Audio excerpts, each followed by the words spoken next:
Have you ever felt a pain that just makes no sense? A pain in a place where you're thinking, wait, pain isn't supposed to be here. Well, today we're going to dive into some of the most surprising and frankly misunderstood symptoms of fibromyalgia. We'll be using an amazing guide from the Fibro Warriors blog to really get to the bottom of what's going on. You know, the author of our source, Melinda Miles, kicks things off with this really powerful memory. It wasn't just a headache. Her scalp screamed in pain.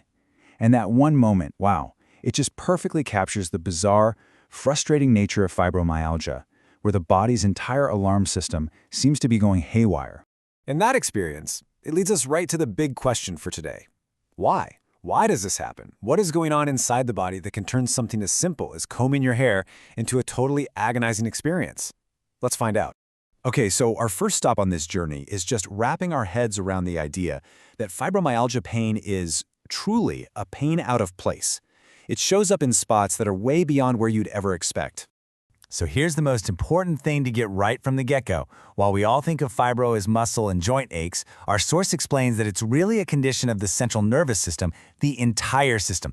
This isn't just a localized problem in your shoulder or your knee, it's a system-wide issue. And knowing that helps us just blow up some of these really damaging myths, right? The pain is not imaginary. It's not just in a few specific sore spots. And this is a big one. Just because your blood tests or x-rays come back normal doesn't mean the pain isn't real. Actually, those normal tests are a huge clue that something else is going on. So if all the tests are coming back normal, what in the world is going on? Well, that brings us to our next section, where we get into the science of how a nervous system can basically create all this unexpected pain out of thin air. The key phrase here, the one you really need to remember, is central sensitization. The best way to think about it is like this. Imagine your nervous system has a volume knob for pain. With central sensitization, that knob has been cranked all the way up and is now stuck there. The whole system is on constant high alert, and it's taking completely normal everyday signals and just blasting them out as pain. In this comparison just lays it out so clearly. For most of us, the feeling of a shirt on our skin is nothing. It's a neutral sensation we don't even notice after a second. But in a sensitized nervous system, that exact same touch gets amplified into something painful. A soft cotton t-shirt can literally feel like sandpaper rubbing against your skin. Okay, now that we kind of get the why behind all this, let's take a little tour of some of the most surprising places this pain can actually pop up, based on what the source material tells us. First up, your jaw and your face. The article mentions that a lot of people feel this deep, dull ache or even sharp little twinges here. It's so easy to think, oh, I need to go to the dentist, or that you have TMJ. But often, it's just the nervous system taking normal tension from stress or clenching your teeth and amplifying it into real pain.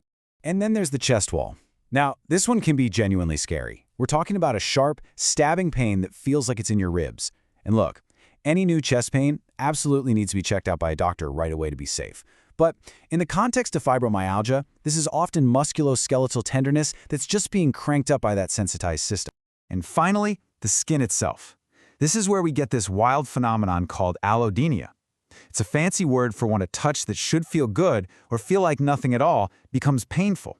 So a gentle hug from a loved one might sting. The brush of a shirt sleeve or even the weight of a bedsheet can become a major source of pain. All right, so understanding the problem is one thing. But what can you actually do when you're in the middle of a flare-up? Let's shift gears and build what the source calls a 1-minute flare kit, full of things you can do right now. The article lays out this simple but honestly brilliant 3-step plan. Step 1, safety. Is this new chest pain an emergency? Rule that out first. If not, move to step 2, record it. Just a quick note in your phone. What time is it? Where's the pain? What were you doing? This helps you spot patterns over time. And then third, triage. Just decide, okay, does this need a doctor's appointment soon?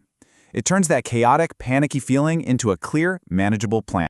And I love this slide because look how practical these tools are. For that screaming scalp pain who talked about at the beginning, try a cool pack on your hairline. For that scary chest wall pain, slow, deep breathing can help calm things down. Aching feet, a frozen water bottle is your best friend. These are what you'd call micro-interventions, tiny little things that can give you immediate relief and a sense of control. And finally, and you know, this might be the most important part, let's talk about how to take all this knowledge and use it to effectively advocate for yourself when you're talking to a doctor. The source gives us these fantastic little scripts. Just listen to this one. It's so clear and concise. It connects the symptom, pelvic pain, directly to fibromyalgia.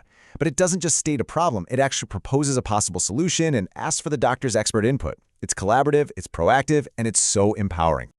And this right here, this is the core message. This is the big takeaway. The source article reminds us so powerfully that your pain is valid. Your experience is real. Those normal tests don't mean you're fine. They just point to a different cause, that central sensitization we talked about. You have to remember, you are the expert on your own body. So, as we wrap up, I'm going to leave you with this question to think about. After hearing about all these different strategies, from those one-minute tools to the doctor's scripts, what's one new thing you feel like you could actually try? Just naming it, picking one thing, makes it real, and it helps put you back in the driver's seat.